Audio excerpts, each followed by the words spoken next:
अस्सलाम वालेकुम स्टूडेंट्स। आज जो नेक्स्ट हमने डिस्कस करना है वो है सब ग्रुप। व्हाट इज़ सब ग्रुप? सब ग्रुप की आज हम डेफिनेशन देखेंगे, उससे रिलेटेड हम 2-3 एग्जांपल्स देखेंगे कि रैंडमली हम किसी भी ग्रुप को देख के कैसे बता सकते हैं कि वो सब ग्रुप है या नहीं है। और उसके बाद हम सब ग्रुप का एक बहुत इंपॉर्टेंट क्राइटेरिया पढ़ेंगे और उसको आज के लेक्चर में हम प्रूव करेंगे। सबसे पहले जो हमारे पास इंपॉर्टेंट चीज़ है वो है सब ग्रुप की डेफिनेशन। सब ग्रुप की डेफिनेशन क्या होती है? Let G be a group and H is a non empty subset of G. G आपके पास कोई भी ग्रुप है और एच जो है वो जी का नॉन एम्प्टी सबसेट है। Then H is called subgroup of G if H is itself a group with respect to the binary operation of जी।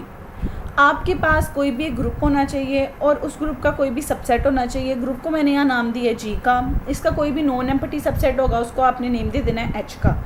अब एच को आप जी का सब ग्रुप कब कहेंगे? अगर उसके अंदर 3 प्रॉपर्टी सेटिस्फाई हो रही हो।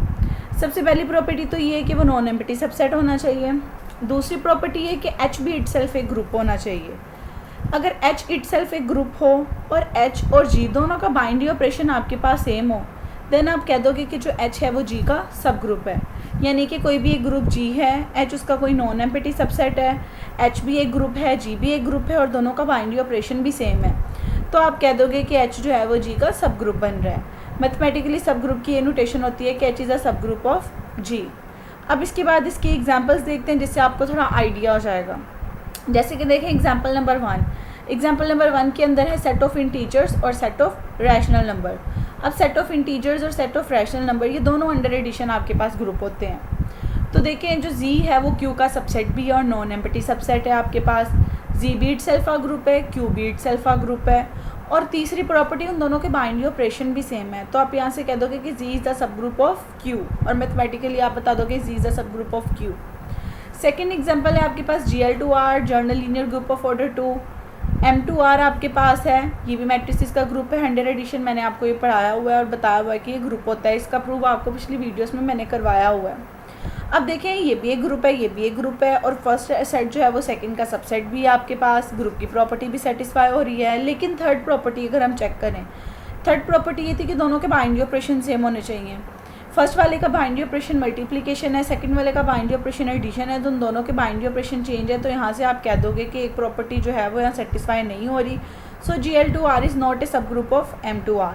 और मैथमेटिकली ये नोटेशन होती है कि जो GL2R है वो M2R का सबसेट नहीं है। थर्ड एग्जांपल है आपके पास D3 की। D3 आपके पास डायहाइड्रल ग्रुप है ऑफ सिमेट्रिसेस हैं n=3 के लिए। 3 रोटेशन है, 3 डिफ्लेक्शन है। आपने इसके कोई से भी 2 सबसेट ले लिए हैं, एक सारा रोटेशन का सबसेट ले लिया है, एक आइडेंटिटी और डिफ्लेक्शन का सबसेट ले लिया है। अब ये दोनों नॉन एम्प्टी सबसेट भी हैं।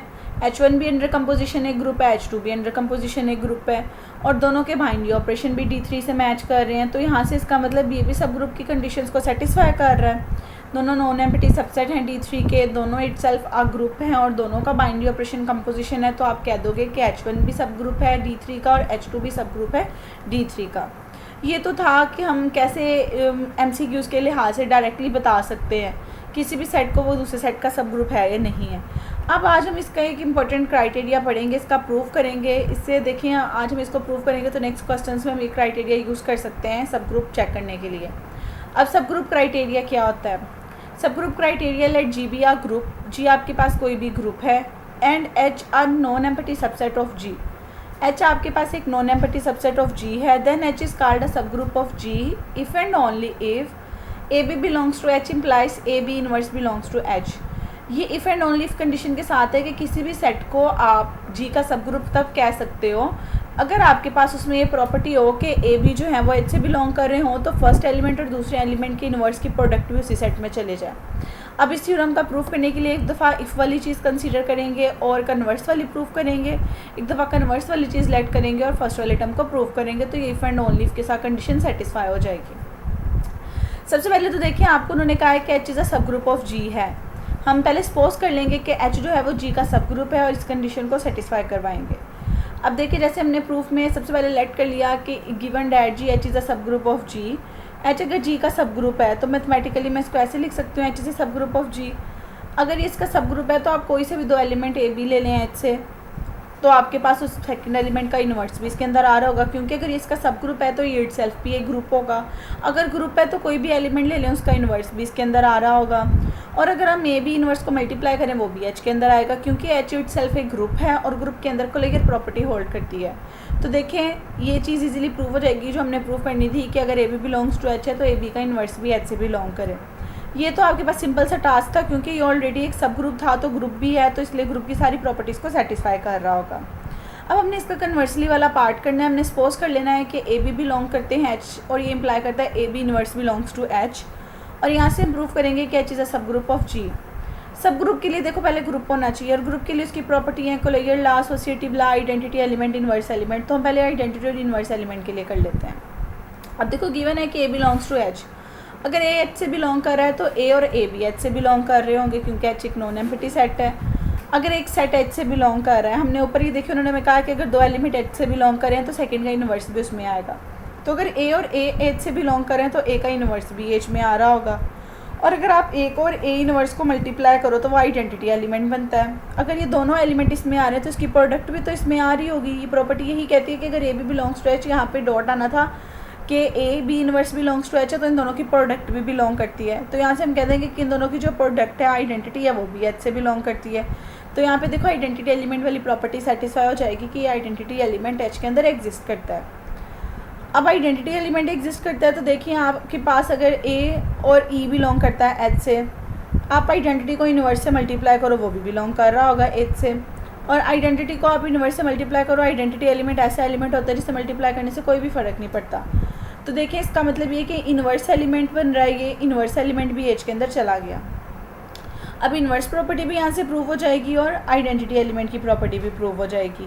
पीछे बचती है एसोसिएटिव लॉ आपके पास। अच्छा यहाँ पे अभी तक सिर्फ जो हमने शो करवाया ना, यहाँ हमने इन्वर्स प्रॉपर्टी शो करवाई है।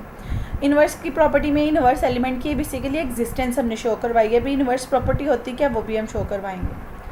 अब देखें ए बी बिलोंग्स टू, हमने एच ले लिया तो ऊपर हमारे पास है कि अगर ये दो एलिमेंट बिलोंग कर रहे हैं तो सेकंड का इन्वर्स भी बिलोंग करेगा। सेकंड का इन्वर्स बिलोंग करेगा तो ऊपर हमने लेट किया हुआ है कि उन दोनों की प्रोडक्ट भी बिलोंग करेगी। अगर प्रोडक्ट बिलोंग करेगी तो देखें ए है, बी इन्वर्स का इन्वर्स भी बिलोंग कर जाएगा।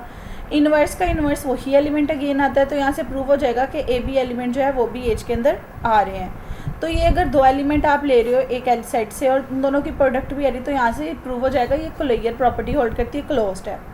अब देखें existence of closure law, identity element और इन्वर्स एलिमेंट ये इनहेरिडेंट प्रॉपर्टी नहीं होती, इसलिए इनको हमें प्रूव करना पड़ा है। लेकिन जो एसोसिएटिव लॉ होता है ना, ये हमारे पास इनहेरेंट प्रॉपर्टी होता है, यानी अगर ये बड़े सेट के अंदर आ रहा है तो छोटे में भी ऑटोमेटिकली आ रहा होगा, इसलिए एसोसिएटिव लॉ प्रूव करने की ज़रूरत नहीं है।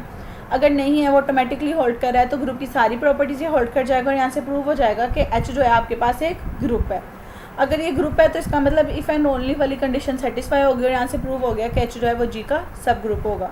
तो स्टूडेंट्स आप लोग आज का लेक्चर सुने। अगर आपको किसी स्टेप में कोई प्रॉब्लम आती है आप कमेंट सेक्शन में पूछ सकते हैं। अगर आप मेरे यूट्यूब चैनल पे नए हैं तो मेरे चैनल को ज़रूर सब्सक्राइब कीजिएगा, मेरी वीडियो को लाइक कीजिएगा, और कमेंट सेक्शन में ज़रूर बताइएगा आपको इस वीडियो की समझ आई है या नहीं आई।